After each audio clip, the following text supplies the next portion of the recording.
para empezar, me gustaría saber qué pensás de qué es el criterio para vos. ¿El criterio? Sí. ¿En general? En general. ¿Qué pregunta? Y el criterio me parece que un poco alude a poner en acción o en dinámica algún tipo de presupuesto determinado, ¿no? Hacer algo con criterio, bueno, además de hacerlo llamémosle ¿cómo podría decirte? No me sale la palabra que usa, como con rigor, implicaría poner en escena, en el sentido de desarrollar, de poner en acción algo a partir de ciertos presupuestos, ¿no? Pensar que determinadas cosas deben hacerse de una determinada manera y sostener esa idea en el despliegue de lo que uno hace, ¿no? ¿Y esos presupuestos que vos decís serían los límites del criterio? ¿Establecer el criterio a través de esos límites que son los presupuestos o cómo lo mirás? No, me da la impresión en relación a lo que vos me preguntás que el criterio, o lo que pienso en este momento es que el criterio supone de alguna manera los límites de eso que uno va desarrollando, ¿no? Que de alguna manera el sentido criterioso significa adoptar esos presupuestos y además ponerlos en escena, me refiero a desplegarlos, a hacerlos con cierto rigor además. Rigor en el sentido de, bueno, ser conscientes que esos presupuestos están y ceñirse a ellos. Claro, vos decís rigor para despegarse un poco del capricho o de cierta mirada que fuerce ese criterio. Para eso lo decís. Claro, sí, de esa manera. Está bien. ¿Y vos pensás que el criterio se puede enseñar? ¿Uno le puede enseñar un criterio a otra persona?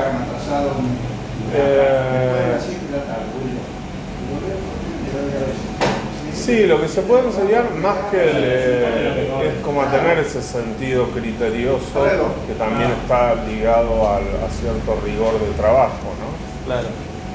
Vuelvo siempre sobre las mismas palabras, pero rigor sería en este sentido, como decíamos recién, ceñirse a eso, ser consciente de que eso está presente.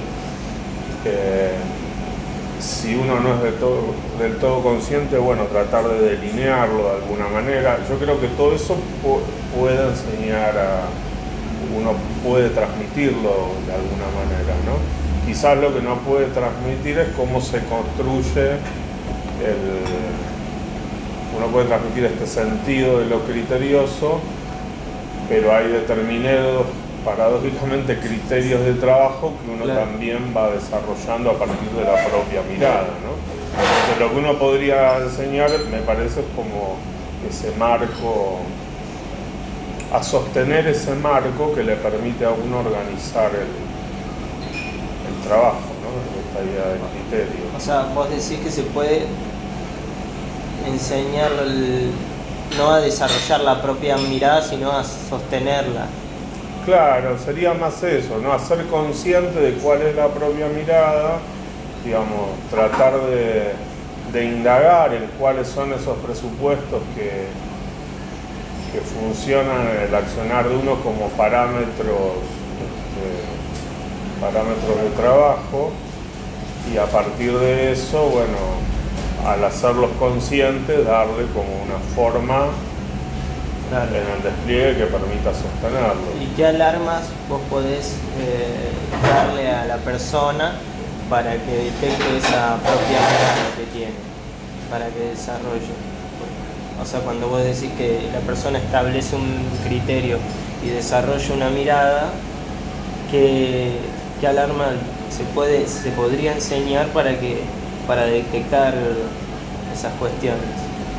¿Se entiende? Sí, se entiende.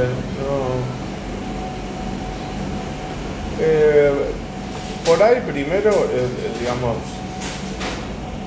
como alarma en el sentido de que esa persona se vuelva consciente de determinada situación, es la que vamos como lo primero que habría que enseñar es como no a naturalizar, digamos, nada en ninguna actividad, ¿no? Digamos, no tomar como que... Eso es un poco difícil, ¿no? Porque uno viene con ciertos presupuestos, hay veces esos presupuestos operan y uno desconoce cómo funcionan esos presupuestos o tiene total conciencia de ellos, pero en primera instancia eso, ¿no? Tratar de volver consciente, si eso fuera posible, cosa que es bastante compleja, tratar de detectar cuáles son los puntos nodales de ese trabajo y volverlos como evidentes, ¿no? No sé cómo se haría metodológicamente eso claro. para enseñar, ¿no? Pero, digamos, si yo tuviera que decirle a alguien que ponga atención sobre su despliegue criterioso, sería eso, ¿no? Tratar de ser consciente de que toda acción implica cierto grado de construcción y que no hay nada dado, digamos, nada natural, ¿no? Claro, sí. Como diría Zizek, la realidad está construida como una ficción, ¿no? Claro. Lo que regula lo real son las ficciones. Entonces, bueno, en ese sentido tratar de darse cuenta de eso, ¿no? De acuerdo al campo donde uno esté trabajando, por ahí las alarmas van a ser diversas, pero por ahí la pregunta, ¿no? Digamos, ¿por qué estoy tomando tales determinaciones? ¿Qué implican estas determinaciones que estoy tomando? ¿Por qué elijo lo que elijo en el marco de algo concreto, ¿no? De un proceso, por ejemplo, de trabajo? Entonces, me permitirían a mí dar cuenta de qué cosas subyacen esas elecciones, ¿no? Está bien. O sea que si uno establece un criterio, está estableciendo una narración también. Claro, de alguna manera sí. De alguna manera está estableciendo una narración que tiene como base un presupuesto, ¿no? Es decir, un presupuesto me refiero como una especie de pretexto, ¿no? Claro. Como funcionan las obras teatrales, ¿no? Digamos, desplegar una acción sería desplegar la narración a partir de esas acciones, sea cual sea ese campo, implicaría responder a algún tipo de lógica que a veces uno trae consigo, como de manera, no digamos innata, pero incorporada en el proceso de formación, de algunas cosas que quizás tengan que ver con el desarrollo de la actividad específica que uno hace, ¿no? Claro. Que también forman parte de ese proceso de formación, pero hay veces por ahí esas cosas sí son más evidentes, ¿no? Claro. Se vuelven más, uno está más alerta a esas cosas porque son como metodologías de trabajo, no sé, curatorial, de escritura, literaria, de lo que fuera, ¿no? Está bien. Entonces ahora te voy a preguntar ¿qué es la interpretación para vos? ¿Qué es la interpretación? Y para mí la interpretación es como la resultante de un proceso que tiene que ver con establecer una relación sensible con los hechos, una experiencia con esos hechos y después tomar una suerte de posición reflexiva en torno a ese accionar, ¿no? Me parece que la interpretación surge de esas características que tiene el objeto con el que yo me involucro, pero también con ciertos aspectos que... Y cuando decís sensible, ¿a qué te referís? ¿A un nivel de percepción? Sí, no, el sensible es algo que sea perceptivo, No refiere a una emoción. no a lo emocional estrictamente, ¿no? Sino sensible tiene ese universo ligado quizás más, en el caso de las artes más tradicionales, a la materialidad del objeto, en el caso de la pintura, Claro. digamos, en el caso del cine, a la serie de componentes que estructuran la película, Claro. ¿no? Pero como esa percepción que yo tengo. Quizás eso de alguna manera también esté fundado en una cierta tradición filosófica, ¿no? Hay en esto que digo alguna resonancia, no es porque yo este criterio sea totalmente consciente, pero tiene como un cierto parámetro que nace un poco con las ideas kantianas, ¿no? Esa idea de que es necesario la percepción, pero con la percepción sola no basta, sino que hay como una estructuración de eso percibido a través de una serie de operaciones racionales que le dan forma de alguna manera a eso que yo percibo, y por lo tanto hay como esa doble acción, ¿no? que va de la percepción al concepto y del concepto a la percepción, ¿no?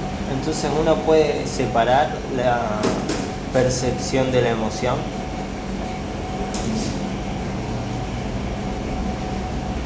Eso es medio complicado.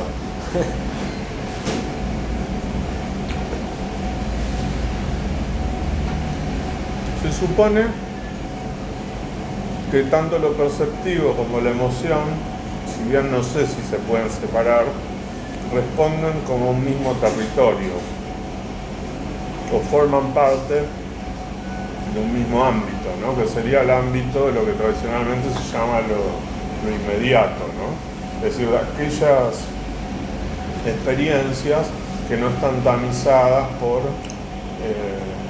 la razón, ¿no? Entonces, tanto una como otra, yo no sé si pueden, no tengo muy claro si pueden separarse, pero sí que esas dos experiencias no estarían tamizadas de modo directo por lo racional, ¿no? Aunque hay quienes dicen que, bueno, que mirar implica también mirar en términos perceptivos, ya implica un determinado tipo de organización que es cultural, ¿no? Digamos, no ve de la misma manera un oriental que un occidental, que el entorno cultural que forma a los hombres de alguna manera ya da ciertas pautas para que eso que uno mire sea mirado de determinada manera, ¿no? O sea que vos ahí estás diciendo que ahí me contradigo. Que en la percepción entran los conocimientos presupuestos también, los conocimientos anteriores al sujeto. De eso hay como muchas cosas que tienen que ver con lo lingüístico, estudios lingüísticos. Yo en eso tanto no he ahondado, ¿no? Pero esta idea de que nosotros tenemos una palabra para nombrar algo, cuando en determinadas culturas ese mismo algo que nosotros nombramos con una palabra se nombra con 10.000 palabras distintas, por lo tanto el otro está percibiendo como muchas cosas distintas de lo que nosotros estamos viendo, ¿no? El ejemplo como más tradicional es el color blanco, ¿no? Claro. Que aquellos que viven en un entorno, digamos, donde está todo nevado, perciben como una diferenciación como tonal que hace que los tipos tenga una gama mayor y perciban frente a eso que nosotros vemos como blanco, el tipo perciba más cosas que nosotros. Claro. Entonces, bueno, hay puntos en los cuales es más, digamos, si bien son cosas que parecen como contradictorias, bueno, también es cierto que uno de todo ese ámbito que podemos llamar teórico recorta determinadas posiciones más afines y toma como un posicionamiento en relación con eso. No quiere decir que esto que yo te digo sobre el interpretativo sea como el modo de la interpretación, sino que es como una posición. Está bien. O sea que vos en ese ámbito que recortás lo teórico,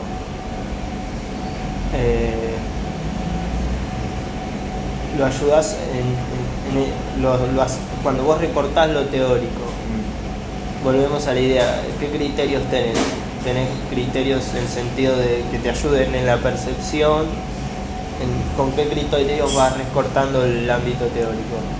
No, para mí lo teórico estaría situado en ese ámbito más estrictamente reflexivo, ¿no? Que de alguna forma permite a esa reflexión responder a la pregunta por la experiencia que uno tiene con el objeto, ¿no? Entonces, el ámbito teórico sería como no sería exactamente así, pero para dar una respuesta un tanto gráfica, como la matriz que me permita a mí procesar esa experiencia, ¿no?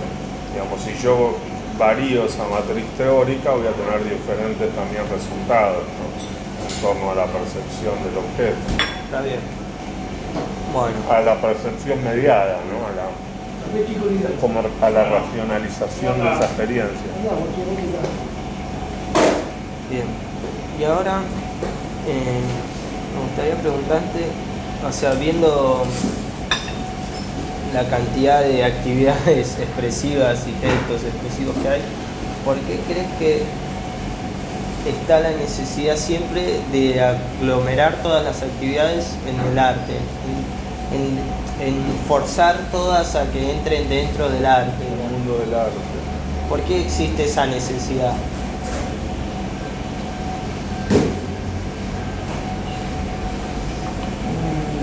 Yo no lo tengo tan claro.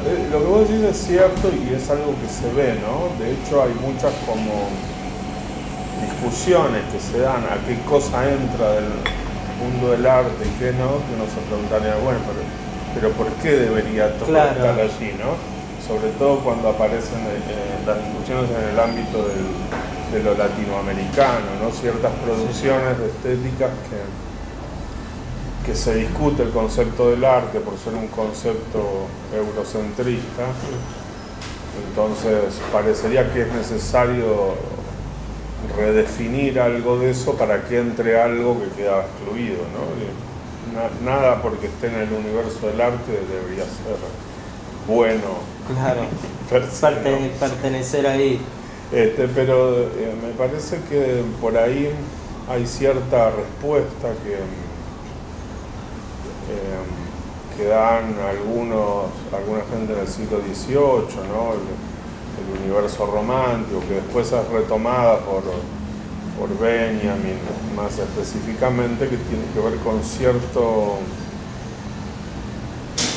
componente mágico religioso, y algunos pensadores como Bataille también de mediados del siglo XX en Francia, con cierto componente como mágico religioso que ha quedado desplazado, ¿no?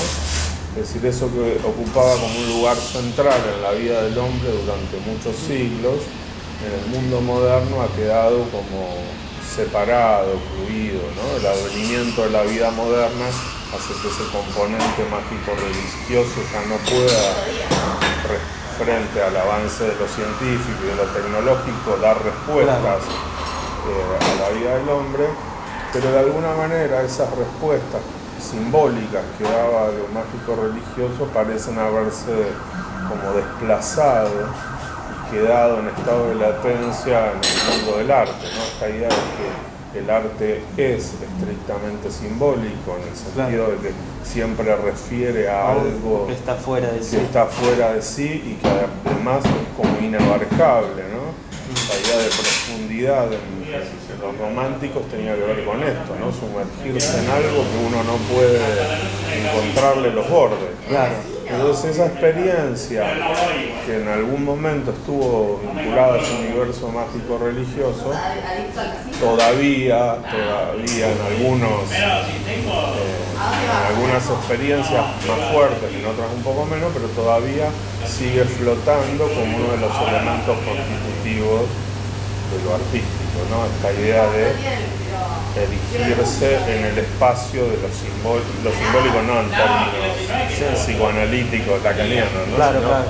en esta idea de que hay ahí algo, esas obras están diciendo algo que no lo dicen con claridad y que uno se sumerge en una experiencia para tratar de encontrar algo de eso que la obra quiere decir pero retiene, y que uno nunca llega a encontrar algo eso, trascendental, claro, algo que es del orden de lo trascendental. de otro plano, digamos. Claro. Ahora, ¿no te parece también que esta palabra sigue funcionando como un legitimador de ciertas cosas, de ciertas actividades. Digo, ¿no te parece que la gente quiere seguir perteneciendo a esa palabra y por eso subsiste? Sí, digamos, hay una lectura también que no es desdeñable, ¿no? que habría que incorporar a cualquier tipo de análisis, que es la lectura sociológica, que ha pensado esto de manera intensiva, ¿no? La idea, de hecho hay un título de Bourdieu que se llama La distinción, ¿no? La idea de que el mundo del arte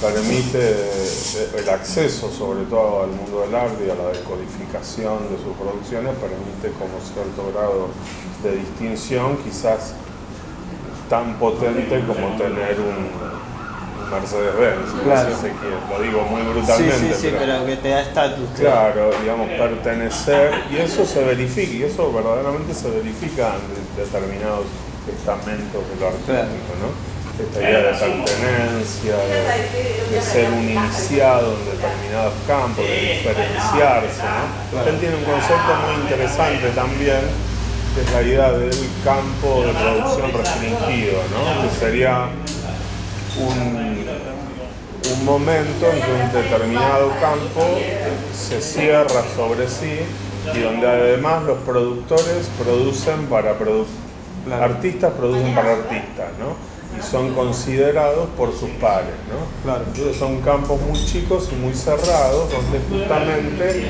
el valor no es económico de lo que circula ahí adentro, sino que justamente tiene que ver con distinguirse, con ser distinto, además con pertenecer a ese círculo, ¿no?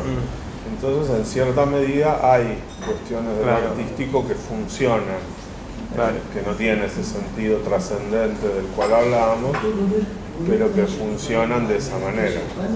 También habría que preguntarse en qué medida, habría que preguntar si el arte es todo eso, o si hay como lugares del arte donde la experiencia con la obra ya ha declinado y ha quedado como resabio ese uso funcional del arte como cosa que produce distinción, ¿no? Que distingue. Claro, soy, en tanto no soy todo esto. Claro. A eso te refieres. Sí. Está bien. Sí, eso que dijiste me hace acordar a lo que pasa hoy en día en Berlín, por ejemplo, que los artistas se mueven de barrio en barrio y lo van poniendo de moda. Y cuando se pone de moda sube el valor de las propiedades, todo, y automáticamente migran a otro barrio del barrio de Berlín, y es como hoy en día lo más interesante de Alemania. Me dio esa imagen gráfica. Ahora para terminar te quería preguntar si ves algún futuro en la interpretación, como si vos podrías pensar que la interpretación va a cambiar de acá a unos años. Vos digamos, a esto que hablamos de la interpretación como proceso. Sí, volvemos. Si se van a empezar a tomar herramientas diferentes a las que ya tenían la interpretación. Bueno, yo creo que ya está eso, como que estamos en un momento en el cual eso ya está como medio instalado o en vía de instalarse de manera definitiva, ¿no? La idea de que ya no es solamente la experiencia la que se determina como engranaje de origen de la interpretación, sino que para tener esa experiencia yo voy como preparado, ¿no? Es la idea de que tengo que, para ingresar, por ejemplo, en el terreno del arte contemporáneo, yo tengo que informarme primero, ¿no? Entonces ahí hay como una cosa que... Y las visitas guiadas. Y las visitas guiadas y todo lo que el museo despliega como un cierto ámbito interpretativo que hace que se modifique esa primera relación con el objeto, ¿no? Que son como puentes. Que son como puentes, pero que además son como puentes que inducen a determinado resultado interpretativo, ¿no? Con lo cual estaríamos en un momento en el cual parecería que vivimos en un medio, o que se está constituyendo una idea en el medio, de que lo interpretativo ya aparece junto con la experiencia y por lo tanto aparece como predigerida la experiencia, ¿no? Claro. Antes no era tan así. Uno iba a ver una muestra, antes tampoco hace tanto, ¿no? Pero, digamos, uno iba a ver una muestra y veía obras y establecía como una relación más directa con las obras, pero hace un tiempo, en especial de ciertas lecturas que se fueron dando, como lo de Dante, ¿no? Que tenía como cierta influencia del texto también de Kossuth, ¿no? Del pensar el arte como un medio de reflexión en sí. Entonces, bueno, hoy en día para ver, eso está bastante extendido, para ver una obra de arte, digamos, uno tiene que entender el proceso, tiene que saber hasta de filosofía o de lo que fuere. Entonces, esta idea de alguna forma corre un poco este ideal de proceso de interpretación y también lo que hace es ceñir de alguna manera un poco bastante fuerte las opiniones, los criterios que se despliegan en torno a las diferentes producciones. Claro. Hay como criterios más unificados de lo que es la obra de fulano. O sea, vos cuando decís ceñir, te estás refiriendo a estos presupuestos que ya están establecidos dentro de la... Te están dando vuelta y que ya funcionan junto a la obra, ¿no? Claro, no podés despegarte de las dos cosas. No podés despegarte de las dos cosas, entonces tal artista es tal cosa. De manera muy rápida uno realiza esas ubicaciones. Y este proceso que describiste recién parece muy similar al que tiene, por ejemplo, el turismo comercial, que uno va a un casco histórico, lo bajan del colectivo y le dan la visita guiada y vuelve el colectivo. Y ¿no te parece un proceso similar? O... Sí, en realidad es una socióloga francesa que se llama Nathalie Heinick, y después eso es retomado por un italiano que se llama Mario Perniola, un filósofo, que aparece la idea de que si bien está el arte, esto que estábamos hablando, el arte de las obras o de vincularnos con las obras, también el arte ha devenido comunicación, ¿no? Entonces hoy en día el arte no es solamente esa relación con las obras, sino que es el arte es entendido de manera extendida por la gente como algo que circula en procesos comunicacionales, ¿no? Claro. Entonces el arte de alguna forma gana en comunicabilidad, pero pierde en experiencia con la obra, ¿no? ¿Y te parece que esto va a perdurar muchos años más? Y a mí me da la sensación que sí, porque los medios, digamos, nunca se habló tanto sobre, digamos, hoy tenés ENIA, tenés por semana al menos dos grandes revistas de dos grandes medios que hablan sobre arte y tenés eso todas las semanas, más todos los suplementos culturales. ¿Te parece que tiene un lugar como más fuerte que nunca? Y me parece que eso se ha ido consolidando de manera muy fuerte, ¿no? Y tiene que ver con este proceso que vos decís, en donde la cultura también empieza a funcionar como un bien de consumo, y por lo tanto ese bien de consumo se vuelve, entre comillas, como accesible para todo el mundo, ¿no? Me parece que ahí también hay como una trampa, ¿no? La accesibilidad es esa circulación mediática o comunicacional, es decir, todos hablamos de arte pero poco, en relación a la gente que va y a la gente que hay en una ciudad es mucho menor. Ahora todos hablamos o de Kusama con los circulitos, que fue a verla mucha gente, no es que no haya ido, pero también es cierto que eso se vuelve más extendido en la medida en que cobra notoriedad y es tratado por los medios, ¿no? Entonces un poco de eso habla esta mujer, Nathalie Heinick, en un libro que se llama El triple juego del arte, y que es retomado por este italiano en un libro que se llama El arte y sus sombras, si mal no me acuerdo. Bueno, ahora sí, la última pregunta es más específica del arte electrónico y de internet. ¿Hay ciertas conductas que vos veas o sea, normalmente teníamos actitudes como en esta vida real, digamos, que las traspasamos a la virtualidad? ¿Vos ves ahora disciplinas o actitudes o gestos que se formen necesariamente en la virtualidad y que se trasladen a esta realidad, digamos? Sí, eso es, digamos, parte como de análisis muy actuales.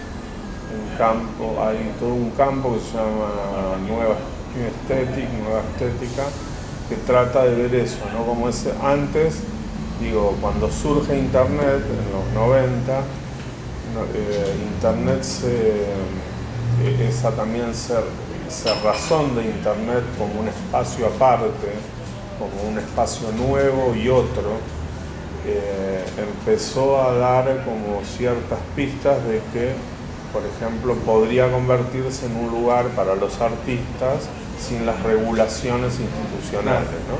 Es un espacio por el cual podrían circular obras libremente. Todos tenemos acceso a Internet, por lo tanto cualquiera puede subir una obra y cualquiera puede recepcionarla porque la obra está allí. Ahora, eso, bueno, se desmanteló muy rápidamente en la medida que las obras de NetArt tuvieron una captación institucional, claro, sobre finales de la década, ¿no? Cerca del año 2000, durante el 2000 sucede esa cooptación institucional. Pero más allá de eso, esta idea de que Internet era un espacio cerrado sobre sí, gobernó sobre todo en el campo del arte, con estas obras hechas estrictamente para Internet, la idea de que eso era un lugar separado, ¿no? Y que uno podría, a lo sumo, usar ese lugar para difundir otro tipo de arte, claro, subir fotos de cuadros, lo que vos quieras, cortometrajes, lo que vos quieras. Entonces, el proceso que se da después, sobre todo a partir porque también pasaba algo que tiene que ver estrictamente con lo tecnológico y está ligado al consumo, digamos. Los equipos de ese momento eran como unos bodoques, claro, digamos, los monitores eran enormes, claro. Entonces esos equipos estaban instalados en un lugar y funcionaban como una ventana al ciberespacio. Pero uno sentía la presencia, eso es. Claro, se sentía la presencia y el equipo estaba instalado en un lugar. El desarrollo de los equipos móviles empieza lentamente a modificar esa lógica. Claro. Digamos, uno puede ingresar a Internet como lo hacía con esos equipos tradicionales, pero también puede hacer otra serie de prácticas de interacción con el mundo real, porque estos equipos, además más nuevos, tienen muchas más posibilidades, ¿no? El tema de tener cámaras incorporadas, de tener sensores, claro. Es decir, hace que ese equipo tenga como más prestaciones que una computadora. Es un sistema cerrado. Claro, como un sistema cerrado. Entonces, de alguna manera, estos nuevos dispositivos permiten una interacción con el espacio físico de estas propuestas, como en algún momento hablamos como el de la realidad aumentada, ¿no? Que se trata de ubicar de manera geolocalizada en una plataforma que está en Internet un objeto virtual en un lugar. Entonces uno a través del teléfono ve en 3D ese objeto. Pero además de eso hay como varios modos más de hacer eso, ¿no? Hay unos que es a través de unos códigos, que vos tenés que tener una aplicación para leer ese código y que, supongamos, si lo ponemos sobre la mesa, son grandes como una servilleta, vos lo pones sobre la mesa, con esa aplicación lo tomás en modo cámara y en vez de ver la servilleta, ves un objeto en 3D porque está leyendo el código que está ahí, ¿no? Entonces estas modalidades de interacción, bueno, los códigos QR, ¿no? De los de las publicidades de vía pública, en las revistas, permiten como esa interacción como de alguna manera más fluida, pero Claro. también de construcción visual entre lo virtual y lo real, con un mayor nivel de interpenetrabilidad. Claro, ¿no? Pero también se da algo que también trabaja esta gente que piensa esta nueva estética, en el modo en que las cuestiones que circulan por internet ya como representaciones visuales impactan en el mundo real, ¿no? Claro. Se hacen desde la construcción de objetos que vemos circular por internet y que pareciera que es necesario que atraviesen la pantalla y cobren Claro. cuerpo en el mundo real, hasta estos procesos más complejos de realidad aumentada.